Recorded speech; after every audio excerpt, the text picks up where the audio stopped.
Welcome to the Cyber Risk Management Podcast. Our mission is to help you thrive as a cyber risk manager. On today's episode, your virtual Chief Information Security Officer is Kip Boyle, and your virtual Cybersecurity Counsel is Jake Bernstein. Visit them at cyberriskopportunities.com and focallaw.com. So, Kip, what are we going to talk about today? Hey, Jake, today let's talk about how cyber attackers are exploiting the trusted relationship between IT service providers and their customers, which are members of our audience, and what you should do about it. Okay, well, I guess let's start by asking the obvious question. What do you mean by IT service provider? That term could mean anything. Yeah, actually, it covers a lot of ground, and I chose it deliberately because IT service provider is really three major buckets of types of companies. But an IT service provider, from our audience's perspective, is going to be an outside entity. So there's three types. So the first type is what we call a managed IT security services provider, right? So MSSP. And a good example of that would be Symantec. There are many examples, but Symantec is a good example. They provide what's called intrusion detection system management. So if you want to be able to detect intruders on your data network, but you don't want to invest all the money in the equipment that you'll need and then a team of people to operate that equipment, you can turn to Symantec and they will provide that for you as a service. So MSSP, there are many different MSSPs out there. The second type of an IT service provider would be a cloud services provider. And it's funny, there are so many cloud services providers out there today, and a lot of people don't even realize that they use a cloud service provider because it's just so woven into the fabric of our lives. But Gmail, for example, Office 365, those are cloud service providers. And another example is if you buy, say, virtual servers from Amazon Web Services, AWS. So just a couple examples of cloud service providers. And then the third type is what we might call a managed IT services provider. So this is a very basic type. And an example would be, let's say you're a dentist and you don't want to really monkey around with computers. You just want them to work. And so you might hire an outside provider to do, let's say, medical records retention and backup management for you. And a good example of that is actually a company that was very badly exploited recently called DDS Safe. So those are the three types of IT service providers, and there's thousands of them. So are we including in the MSP category the kind of small 10 to 40 person outfit that there's just hundreds of them in the Seattle area? They're probably 20 years old and they just they're kind of outsourced IT and they all call themselves MSPs. Are we including them in this conversation? Yeah, definitely. And you're right. They're as numerous as mushrooms after rain. They're all over the place. So yes, no matter how big, like Symantec's quite big, right? And then you've got IBM and other very, very large companies. But oh my gosh, yes, there's so many smaller ones around as well. Got it. Okay, so obviously these are useful services. Absolutely useful. People need them, right? Yeah, they really do. I mean, just going back to that example that I gave about DDS Safe. I mean, if I'm a dentist, I want to be focusing on patients, right? I don't really want to become an expert at medical records retention and data backup and all that stuff. Those are very complicated and, from a dentist's point of view, esoteric skills. And a dentist doesn't really, benefit by putting their time into learning those things. So it's great that there's a service out there that they can hire for far less money than they would have to spend on their own. And so it's a big part of our economy in the United States. Yeah, I mean, and this idea of outsourced. This is everywhere. There's you can get a lot of back office functionality, HR, things like that are all are all kind of coming from different managed service providers. Right. Software as a service is a great example. And, it's to the point now where when you build out, let's say, a branch office, you're a large company and you build out a branch office, a lot of companies aren't even installing servers anymore. I mean, it used to just be, a given that you'd have a data closet with a few servers in there, and you'd have a local IT person rotating backup tapes and all that. And that doesn't even happen anymore because everything that you would put in that data closet can now be purchased as a service from a cloud provider. Yeah. Now, though it is not the topic of this episode, it's interesting to note that we're starting to see a little bit of a reversal of some of that, just because it turns out tapes have benefits. But right. But let's go ahead and move ahead here. So obviously, and I just hinted at this with my kind of non sequitur comment there. There is a dark side to this, isn't there? Yeah, absolutely, and that's what we want to focus on in this episode is the downside. And so let's unpack that a little bit about why there's a downside and how that happens. So it's probably not difficult to imagine that in order to be useful, an MSP has to establish a trusted relationship between themselves and their customers. Part of that relationship is contractual, right? So there's going to be a contract, and then part of that is technological. So if we take a look at a company like DDS Safe, a dentist that says, "Great, I'm going to use this MSP to protect my records," the dentist has to allow the MSP, the DDS Safe, full remote access to all their dental and business records. It's just they can't do the work unless they get that. Now, typically, this is done through a piece of software. So DDS Safe will say to the dentist, here's a URL. Go ahead and navigate to it. Download software. Put it on your computer. Put it on all the computers that you want to do, record retention and data backup on. And then that's how we will reach into your computers and back up your data. And we'll set a schedule and so forth. And so what's happening is cyber attackers are compromising that trusted network connection between the MSP and the dentist's computers. Yeah, and I think I wanted to point out too that when we say establish a trusted relationship, we're using that in not just the typical English language sense and a legal sense, but also the more technical security sense. And I don't necessarily even mean that as a bits, ones and zeros technical. I mean that as a security concept. And the important idea here is that of a trusted third party. That, for example, the public key infrastructure uses this concept, and that's really what an MSP is needing to do. I mean, whenever you sign up with an MSP, you really are trusting them. And I think that is something that should go, should not go unsaid. Right. Well, yes, it's a great point, because if I'm the dentist and I'm hiring an MSP to manage my records, it's almost as if I had hired an employee, because I'm giving them access, and emotionally I'm making a commitment to them as well as a financial commitment. So you're really inviting, right, this group of people, most of whom you've never met. Maybe you've met the account executive, perhaps you've met like the lead technician, but most of the people who are going to be providing the service you've never met. You wouldn't recognize them on the street. You have no idea exactly how they do any of their work, and so there's a big leap of faith here. Yeah, there is. Okay, so how long has this been going on, this pattern?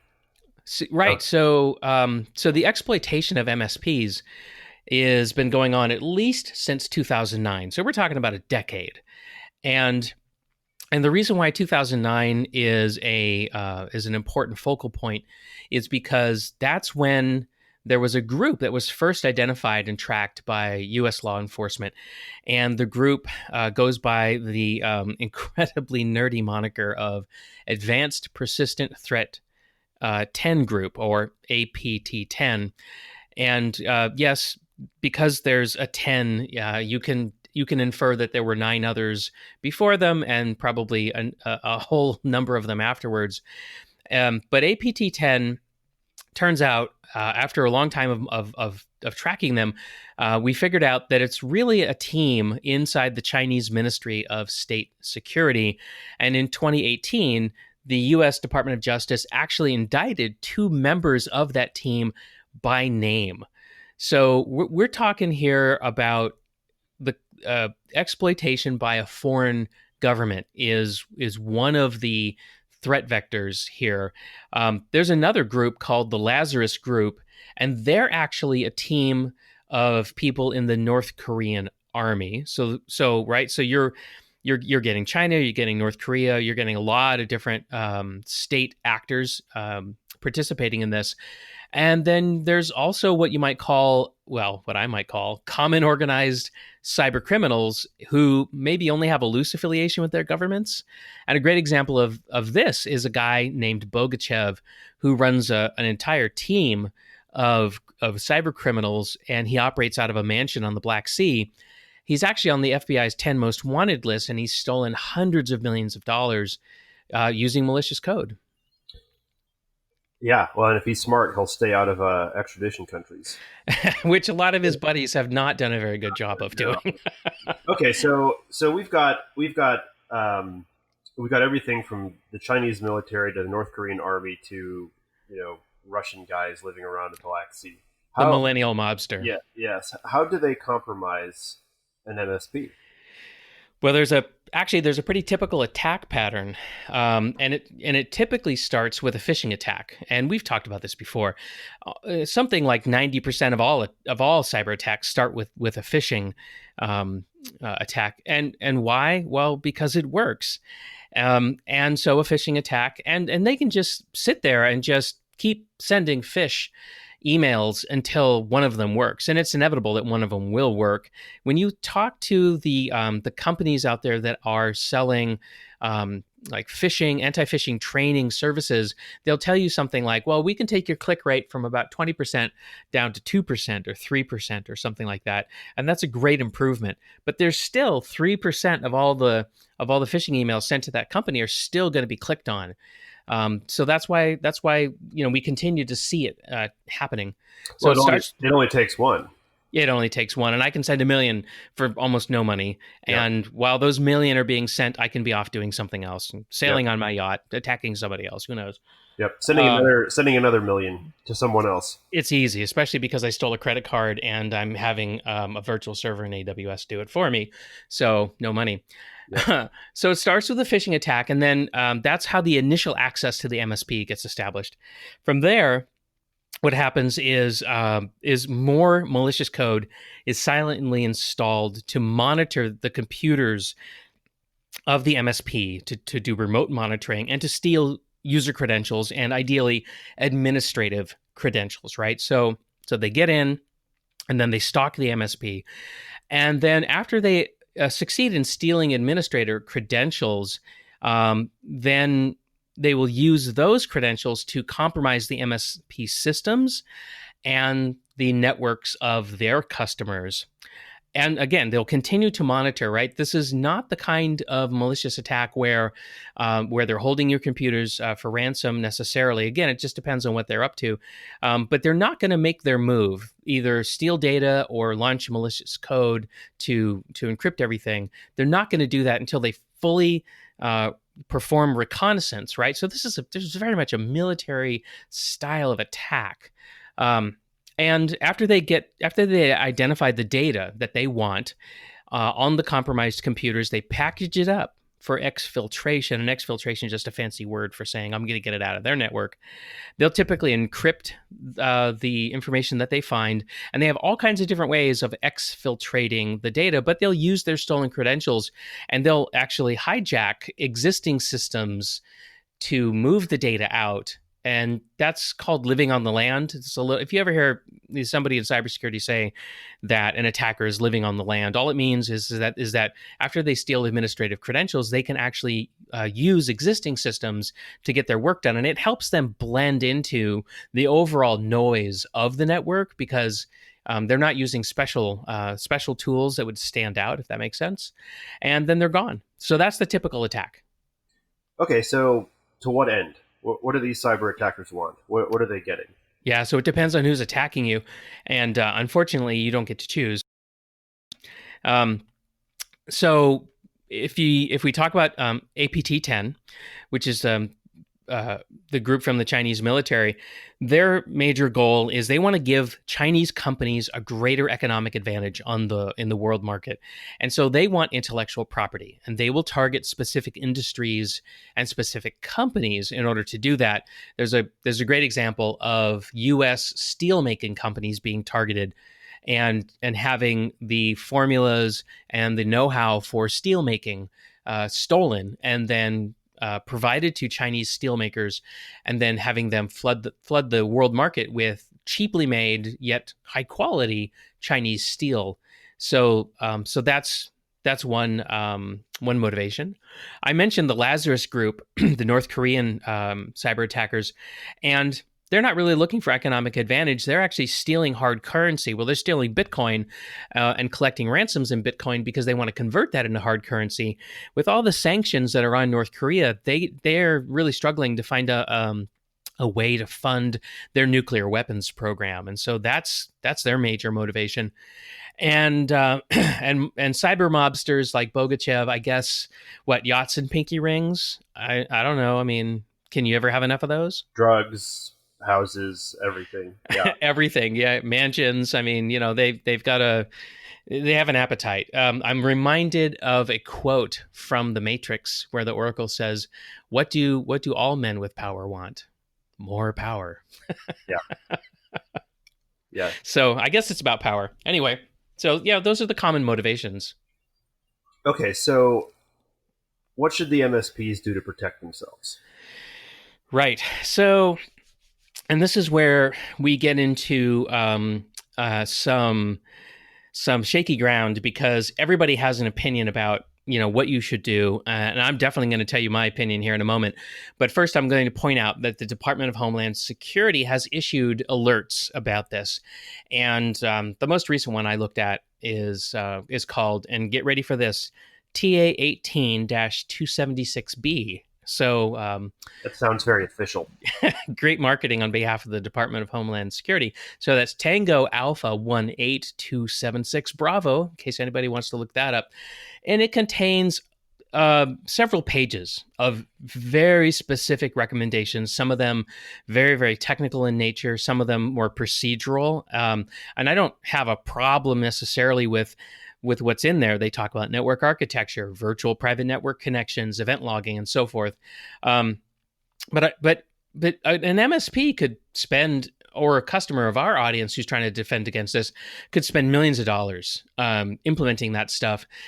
But my opinion is that since these attacks all commonly start with phishing or by exploiting missing patches for known vulnerabilities, I would think that an MSP would be better served by starting to secure themselves using the Essential 8, which are cyber hygiene practices that have been published by the Australian Signals Directorate.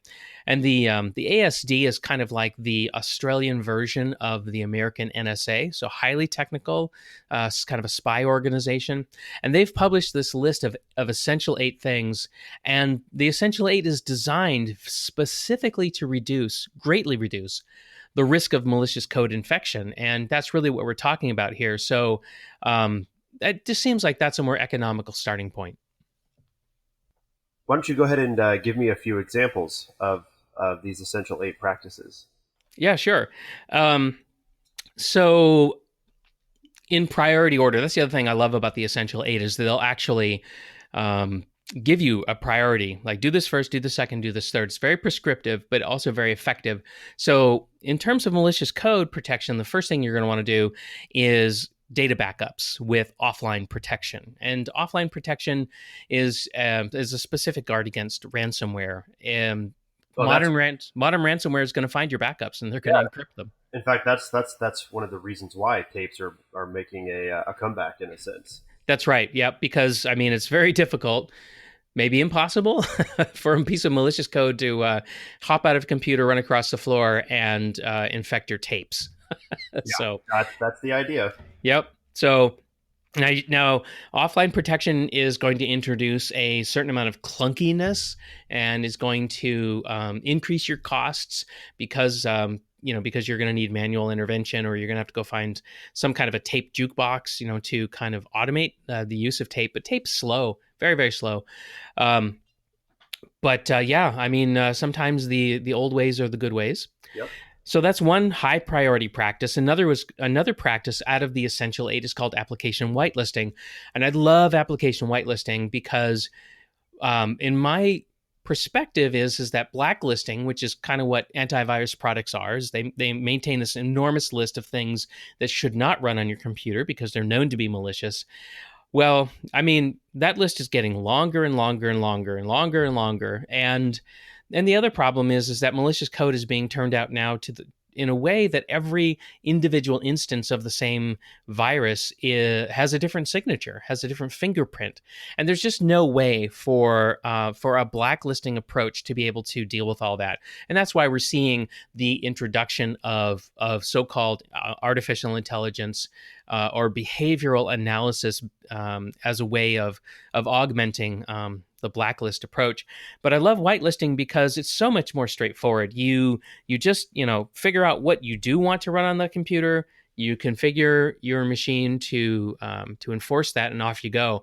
It's not foolproof. I don't want to pretend that it is, but I think application whitelisting is something people should be looking at. We implement this for our customers, and on the surface, it seems daunting, but the truth is that it's not as bad as you think. The reality is probably somewhere in the middle. It pays huge dividends in terms of preventing the execution of many types of malicious code. Obviously, if you allow Word to run and there's a macro malware, then it may still run, but a lot of other stuff cannot. Right, and there's also a benefit to the technical team too, which is by implementing application whitelisting, you're going to actually stop people from downloading and installing stuff that really just makes your life more difficult as an IT professional. If you don't want them installing games, if you don't want them installing other web browsers, pirated software, you name it, application whitelisting is going to put a stop to that, and it's going to settle. It's going to settle your configurations. Yeah, it sounds like an assault on shadow IT. Yeah, it kind of is. So there are some political ramifications to application whitelisting, but I think the business case for it has never been stronger. And reach out to me if you want to know more about it. I'm happy to talk with you. Let me give you one more Essential 8 practice, which is two-factor authentication. And I think most people know that this means your user ID, your password, and then something else, a fingerprint, a face scan, or a code that you then supply. Yeah, preferably not sent via SMS. Yeah, you don't want a text message based code if you can help it. I mean, it's better than not having two-factor authentication, but text-based codes can absolutely be manipulated in a way that other forms of second-factor authentication can't. Yeah. Okay, so what about an attack that uses a so-called zero-day exploit? Okay, so there's the zinger. Okay, thanks. A zero-day exploit. So for anybody who doesn't know, a zero-day exploit means a flaw in a system that is not publicly known, but that an attacker does know about. And we know that governments are stockpiling zero-day exploits. We know this because one of them was actually stolen from the NSA, and it's called Eternal Blue, and it was the basis upon which the NotPetya and the WannaCry cyber attacks were based on, causing billions of dollars of damage in 2017.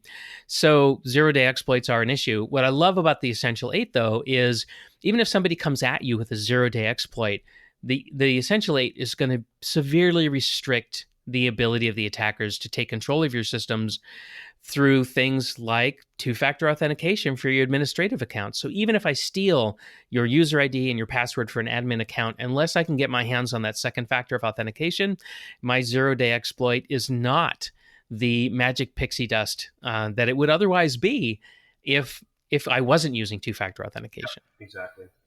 All right, so let's bring this back to the original question here, which is, how are these attackers manipulating the MSP trusted relationship with our listeners, and what should our audience do to protect themselves? Right. So here's the whole point, and we had to go through that dialogue in order to make it clear to everybody, kind of what we're talking about, and how we have gotten into a situation where we're using MSPs, and all of a sudden we've maybe woken up to the fact that we are vulnerable. Well, first of all, as we mentioned, to use an MSP or an MSSP or a CSP, cloud services provider, you have to establish a trusted relationship, and that trust comes with great benefits, but it also comes with this potential downside. So you're very much at the mercy of the MSP that you choose to do business with, and most people are using more than one MSP, more than one cloud service provider, more than one managed security solution provider. So you got to look at the whole picture there. And I think the answer comes down to a combination of technical and non-technical approaches. So having you as co-host is fantastic because contracts actually make a difference here. And so please tell us, what do you want to do with your contracts, Jake? So I think there's a lot of things that need to be done here to protect yourself. One of them is to really think about what kind of access you have to give an MSP in order for them to do their job. Obviously, some of these, they have the keys to the kingdom, or, they actually are the castle. But that's not always the case. So step one is practice, good base level security concepts like, least privilege and separation of duties. If you don't need to have every MSP have full admin access to your system, don't do that. And then in terms of your contracts, you'll want to tailor your kind of level of contract to the level of access and risk that the MSP poses. In my practice, I generally recommend a three-tiered approach with, the highest tier being an MSP that does have the keys to your kingdom. Yep. Then the lowest tier being one where they almost don't have access to data. And what this does is one, it can really speed up your contracting process, but two, it also ensures that you are thinking critically about what your MSPs are doing and what the contracts require them. And then You said something. Hold on. You said something really interesting. You said it can speed up the contracting process, and I think most people are thinking that this would actually slow it down. So how does it speed it up? Well, so if you have, let's just say, if you try to have a one-size-fits-all contract, then every single MSP that you use is going to go through something that's either too stringent or not stringent enough. And so if you've got three tiers, then you can, not only does it force you to make the decision early on about, what contract to start with, it also, the less complicated contracts simply get reviewed faster. I see. Okay, so there's less redlining. Yes. Yep. Okay, so not as many iterations. Yep. That makes sense. Okay, thanks for clarifying. Yeah, no problem. And then, I think the rest of it is, your typical third-party risk management type things that you have to do. One of the things I think is really important when you're choosing an MSP from the legal side is just because you have a contract and that contract has, indemnification language, you got to keep in mind the end game here, which is, always ask, is there enough insurance or enough money to actually, make you whole if the MSP gets breached or is the vulnerability. Yep. And this is a major consideration that I think a lot of people kind of forget to wonder about. Mm-hmm. And you know what? If you're contracting with Google, AWS, or Microsoft, it doesn't matter. You don't necessarily have to think about it. Those are some of the biggest companies in the world. On the other hand, there are a lot of MSPs and MSSPs that are way smaller. Mm-hmm. They may not have resources. So, if you're signing up with someone and relying upon your contractual obligations for protection, you need to make sure that your partner there has the ability to actually pay up if they need to. Right. And, the price points for a lot of these MSPs and SaaS providers, you're paying a very small amount of money. And so if some really huge catastrophe happened, first of all, contractually, if you're going with one of the big three, they're going to give you a service credit, which is not even going to come close to covering the cost of the fumble of the ball, right? I mean, it could cost you the game, and you're going to get a service credit of 10% of your monthly fee, which isn't that much. Well, and just to be clear, when you're contracting with one of these, a big player, you're probably having to use their contracts, not right. And well, they're going to have a term of service, right? It's going to be a shrink wrap, like a click. A lot of the times it will be. Now, it really does depend on the situation and what you're doing, but a lot of these big providers have, I like to call them shared responsibility model of liability, and this is a common issue with cloud service in particular. Yeah. Make sure you understand where their responsibility ends and yours begins. Yeah. Now, this also reminds me that I should mention, again, because you probably heard this on a previous episode, but I have a new course out in the LinkedIn Learning Library about outsourcing security. And in there, I talk very specifically about contracts, third-party cyber risk management, things that you need to do if you're going to outsource security. So if you want to really explore this in depth, that's one place that you can do it. Yep, exactly. And then, of course, also, as we already said, you should adopt the Essential 8 yourself. Obviously, the MSP should do it, but also the customer should do it as well. Absolutely. If you use an MSP and you're using the Essential 8, even if the MSP gets compromised and malicious code gets sent down the wire to you, your use of the Essential 8 is going to provide a very strong protection against that. So you should absolutely be considering Essential 8. And by the way, the NotPetya cyber attack from 2017 is a wonderful one to study on this, because that's exactly how NotPetya got kicked off. Was a Ukrainian software as a service provider was compromised, and in the course of receiving a routine software update that was pushed out over a trusted channel between the software publisher and the people who are using the software is how that all got started. So we've absolutely seen this in a big way in the real world. Well, Jake, any final comments before we wrap? No, I think that covers it.